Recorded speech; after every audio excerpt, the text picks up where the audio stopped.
Assalamualaikum warahmatullahi wabarakatuh. Selamat siang pemirsa. Kembali bersama saya Wahyu Ahmad Arif Putra di Liputan Seputar Sukoharjo. Pemirsa, kali ini bertempat di auditorium Pondok Pesantren Salafiyah Syafi'iyah Sukoharjo Situbondo, terselenggara Basul Masail umur 17 nasional yang ke-9 yang diadakan oleh Madrasah Idadiyah Pondok Pesantren Salafiyah Syafi'iyah Sukoharjo Situbondo. Baik pemirsa, berikut liputan selengkapnya. Basul Masail U17 Nasional ke-9 yang diadakan oleh Madrasah Idadiyah Pondok Pesantren Salafiyah Syafi'iyah Sukoharjo Situbondo. Peserta Basul Masail kali ini sekitar 200 orang dari 62 pondok pesantren senusantara. Acara ini berlangsung selama 2 hari di auditorium Pondok Pesantren Salafiyah Syafi'iyah Sukoharjo Situbondo. Hari pertama berjalan dengan hikmat.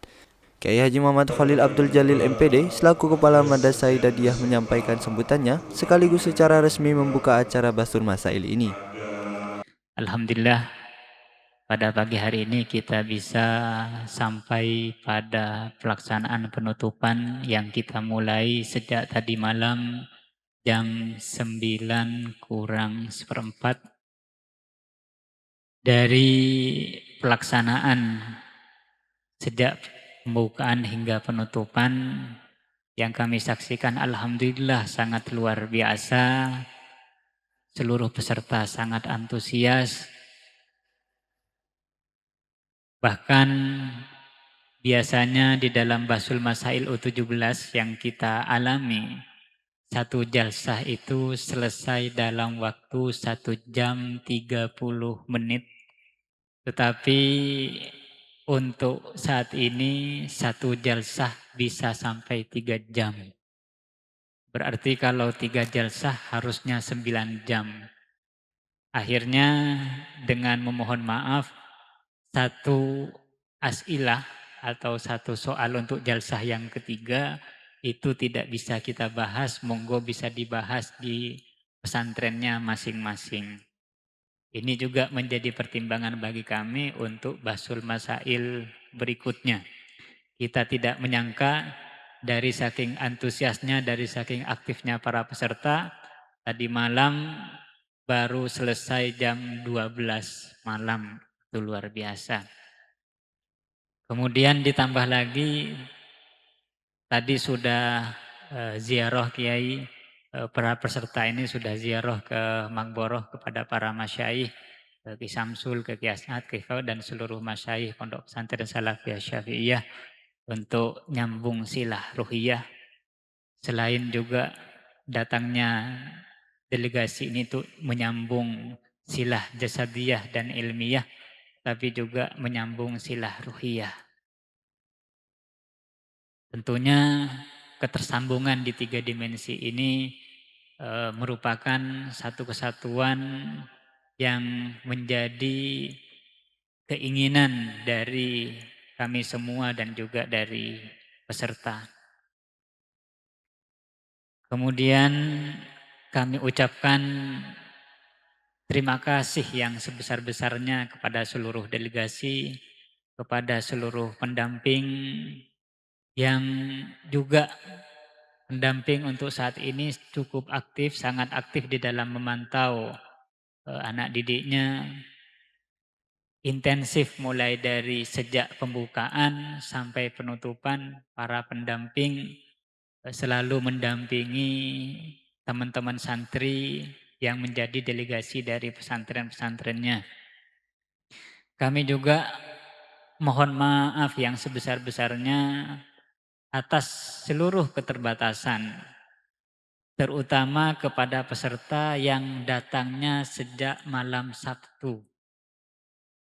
Ini luar biasa, kami terkejut ketika tiba-tiba ada sekian peserta, terutama dari Madura, ada 3 atau 4 delegasi, terutama dari Madura, hari Jumat itu berangkat ke sini, kemudian tiba-tiba ada yang informasikan ke kami sudah sampai di Surabaya pada malam Jumat itu. Ini luar biasa bagi kami. Ini bagian kami perlu mengapresiasi, kami juga ucapkan terima kasih di sini. Sehingga kami mungkin pada saat itu khawatir karena penjemputannya di malam hari, panitia siaga jam 3 teman-teman itu sudah jam 3 sebelum subuh teman-teman sudah banyak yang hadir, padahal itu Sabtu subuh ya. Itu sudah ada yang hadir, dan mohon maaf apabila di penyambutan kami pada saat itu karena ya cek saking orang Tedung itu khawatir bangun itu sok mana kita nyambung gitu. Khawatir sukmanya belum nyambung, kemudian ada hal-hal yang kurang berkenan menurut para panjenengan semua, kami mohon maaf. Begitu juga berkaitan dengan akomodasi, berkaitan dengan konsumsi, berkaitan dengan pelayanan-pelayanan yang kami siapkan, kami mohon maaf yang sebesar-besarnya. Hanya saja harapan besarnya adalah bahwa kita betul-betul optimis dengan banyaknya delegasi ini. Yang biasanya hanya 22, 26 untuk tahun ini yang tercatat saat ini karena tadi malam ada yang datang di tengah malam kalau tidak salah dari Sampang, Lepele Sampang, karena kebetulan banjir di jalan sehingga bisnya harus balik muter lagi ke utara ke Sampang Pantura, sehingga tadi tidak bisa mengikuti pembukaan dan datangnya tadi malam, tengah malam. Ini luar biasa juga, terima kasih jazakumullah khairan. Kita berharap bahwa pesantren kedepannya semakin maju, Nahdlatul Ulama, Ahlus Sunnah wal Jamaah, umat Islam semakin maju baik di semua dimensinya. Ustadz Syarif Hidayat SAG selaku moderator sukses membawa acara diskusi dengan lancar. Pembahasan pada Basul Masail kali ini ada 2 pembahasan, yakni konten mukbang ekstrim di hari pertama dan jual beli jasa pengikut followers di hari kedua. Keseruan acara mulai terlihat dengan beberapa argumen para peserta yang diajukan.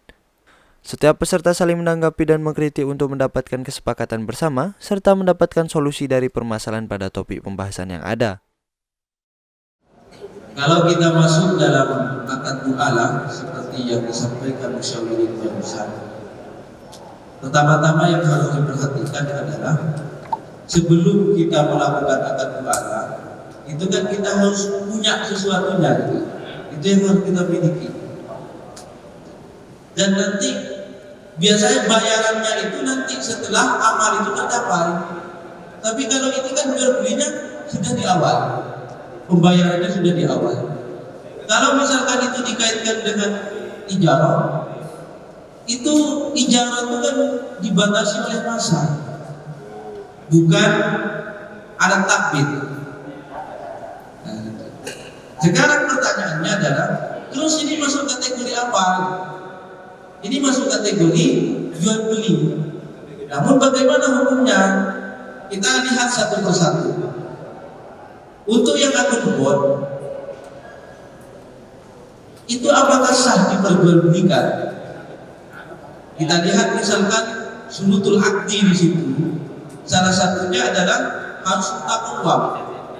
Sementara akun bot itu adalah termasuk yang ghairu mutaqawwam. Kenapa dia termasuk ghairu mutaqawwam? Karena dia sudah menyalahi terhadap aturan-aturan yang sudah dibuat oleh server itu, oleh platform. Kalau yang ini yang misalkan yang pasif, kenapa kok dia tidak boleh? Karena sunutul akdinya juga tidak terpenuhi. Apa di situ? Yaitu ghairu muntafa'an bihi maksudan, tidak berguna dia. Padahal tujuan daripada followers itu kan biar kemudian banyak orang yang menonton dan lain semacamnya terhadap apa yang kita posting. Dan yang terakhir mengenai tentang yang akun aktif, itu bisa dua kemungkinannya gitu kan. Bisa jadi dia itu berstatus sebagai penjual memang, atau yang kedua adalah sebagai penggelar. Kalau sebagai penjual tentu tidak sah. Apa yang dimiliki oleh dia kepada orang lain? Misalkan nih, saya punya follower 1 juta. Apa yang saya miliki dari follower saya itu? oh bisa saja dia nanti akan mengontrol terhadap akun saya juga, sehingga juga itu nanti akan terjebak kepada goror. Bisa saja dia misalkan mengikuti terhadap apa yang saya inginkan, sudah follow itu pembeli saya itu, tapi 1 bulan atau misalkan 1 minggu kemudian dia bukan follow. Siapa yang bisa itu? Sehingga taslimnya itu tidak sempurna, terjadi apa istilahnya itu ya, adu taslim di situ, tidak mampu untuk menyerahkan secara sempurna karena loyalitas dari followers itu tidak bisa kita pikat, tidak bisa dipikat oleh penjual agar supaya terus menetap pada pembeli. Begitu. Dan terus bagaimana kalau yang makelar misalkan? Kalau makelar itu kan juga akadnya, kalau makelar itu bukan kepada dia, berarti kepada yang bersangkutan itu. Misalkan saya kumpulkan orang satu ini, ayo siapa yang mau menjual anunya, misalkan apa namanya, followers akunnya kepada ini dengan harga sekian. Transaksinya bukan kepada dia, tapi kepada orang yang bersangkutan. Dia hanya menjadi apa istilahnya, menjadi mediator saja. Jadi begitu ya. Jadi semuanya itu, kecuali yang sah itu bagaimana? Yang sah itu saya misalkan punya akun, lalu kemudian saya misalkan menjual apa namanya itu, dia memfollow akunnya Ustaz Sofi misalkan, yang sah itu. Karena saya bisa mendengar gimana kalau misalkan suatu saat saya terjadi cekcok dengan Ustaz Sofi, lalu saya mengunfollow. Tapi kan surutul akdinya sudah terpenuhi di situ. Jadi ini sudah menyalahi komitmen dan itu di luar yang sudah disepakati tadi. Pemberian sinar mata yang diberikan langsung oleh Kiai Haji Raden Ahmad Azaim Ibrahimi selaku pengasuh Pondok Pesantren Salafiyah Syafi'iyah Sukoharjo kepada delegasi teraktif. Assalamualaikum warahmatullahi wabarakatuh. Sebelum itu, perkenalkan, nama saya Sofiullah Aziz. Saya delegasi dari Pondok Pesantren Syekhona Muhammad Khalil, Demangan Barat, Bangkalan, Madura. Alhamdulillah, saya diberi izin oleh Allah Ta'ala untuk bisa menghadiri acara Bahsul Masail pada saat ini, yaitu Bahsul Masail U17 di Pondok Pesantren Salafiyah Syafi'iyah Sukoharjo Situbondo.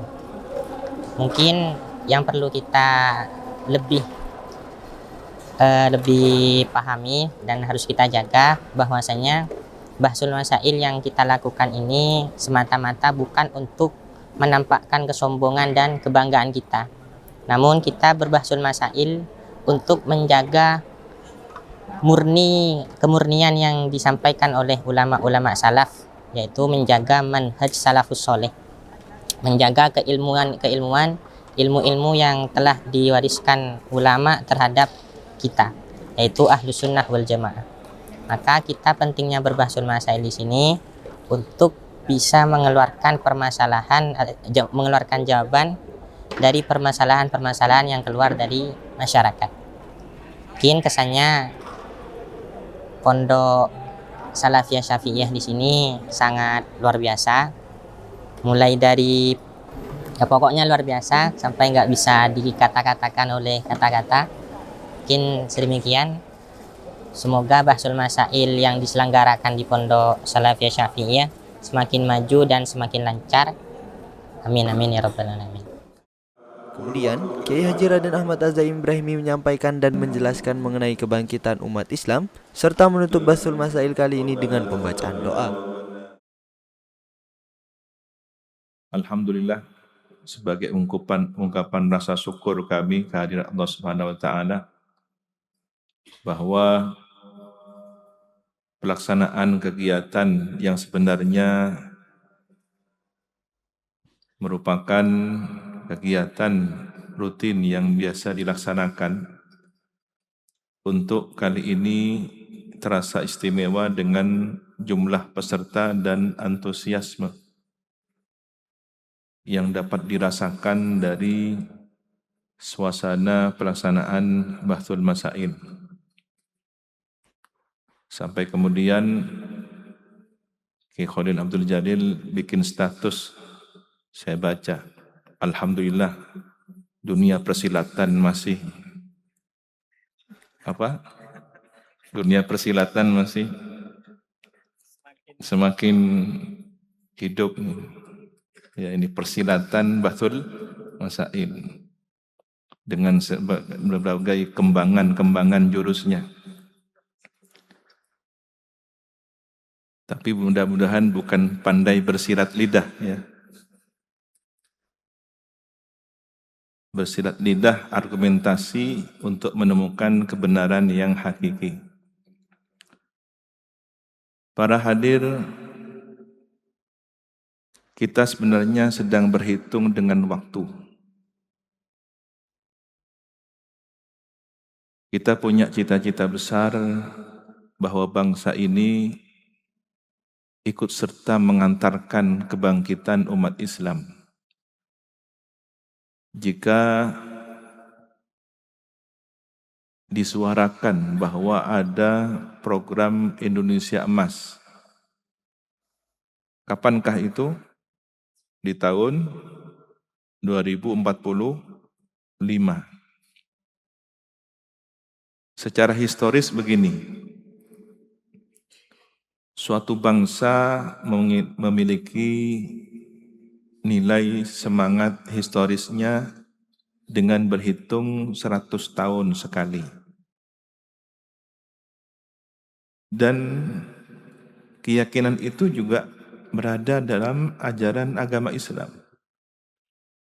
Sesuai dengan sabda Nabi bahwa Allah akan menganugerahkan, memberikan kehadiran sosok pembaharu, mujaddid di dalam setiap satu kurun, satu abad.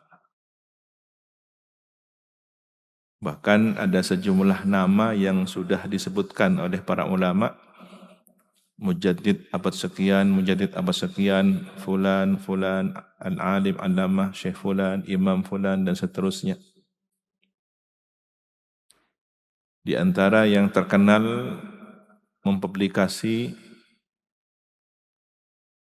siapakah mujaddid itu dari kalangan masyayikh kita, kiai Indonesia.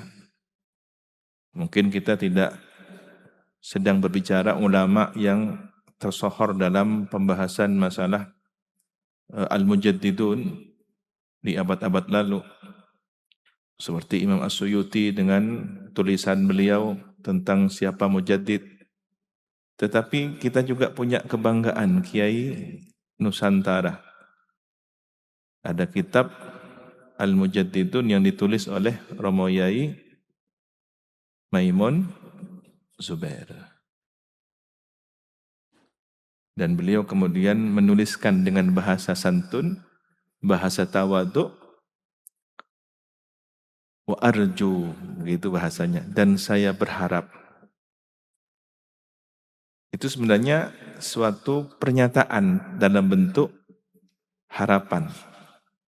Pernyataan bahwa beliau mendeklarasikan beberapa nama sebagai mujaddid abad terakhir ini. Siapa di antaranya adalah Al-Habib Zain bin Sumaid dan Abu Ya Said Muhammad bin Alwi Al-Maliki. Mujaddid bukan berarti harus menemukan fatwa baru, tidak. Tetapi memperbaharui kesemangatan untuk beragama. Jadi bukan kemudian harus menjadi mujtahid baru, mujtahid mutlak, melepaskan diri dari madhab, tidak. Tetapi makna mujaddid di sini adalah pembaharu dalam memberikan semangat keberagamaan bagi umat.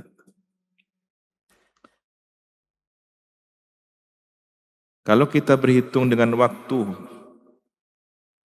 2045 adalah Indonesia emas, dan diharapkan pada saat itulah kemudian pandangan dunia yang saat ini masih menoleh ke barat, bahkan sudah mulai melirik ke timur, Cina, Korea, Rusia. Beberapa nama sudah mulai berdiri tegap, tiba-tiba nama Indonesia juga disebut pelan-pelan. Amerika dan Eropa serta sekutunya juga sudah mulai merasa tidak nyaman dengan posisi Indonesia. Ini berarti bangsa kita sedang mulai diperhitungkan. Tidak lagi dianggap sebagai peserta kalau dalam permainan norok pebeng. Tapi benar-benar sudah diperhitungkan oleh peta dunia.